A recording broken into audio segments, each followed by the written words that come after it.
من روی سالاد ماکارونی ادعا دارم، چون هر وقت درستش میکنم هیچی ازش نمیمونه، بازم بهم میگن کاش بیشتر درست میکردی. خب توی آب ماکارونیتون حتما یه مقدار نمک و روغن و زردچوبه رو بریزید. وقتی که جوش اومد بذارید ماکارونیتون بپزه، بعد آب کشش کنید. ژامبون گوشتتون یا حتما ژامبون دودی باشه یا ترکیب ژامبون دودی و معمولی که خیلی اون دودی خوشمزه‌اش میکنه. خیار شورا رو هم ریز خورد کنید. ماکارونی هم که آب کش کنید بذارید کنار کاملا خنک بشه. کنسرو ذرت و نخود فرنگی رو هم که بلانچش کردم توی کپشن نوشتم منظور چیه.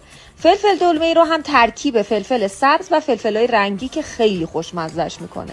برای سسش هم من ماست بهش مایونز اضافه میکنم به همراه سس چیلیتای، ادویه ها و یه مقدار آب لیمو و به ترکیب اضافه میکنم. تاکید میکنم ماکارونیتون حتما باید خنک شده باشه، چون اگر گرم باشه سسخور موادتون زیاد میشه. خوب با هم دیگه ترکیب کنید و یه 2 ساعتی هم بذارید توی یخچال تا استراحت کنه، مزه خوب به خوردن بره. به همین راحتی. نوش جان.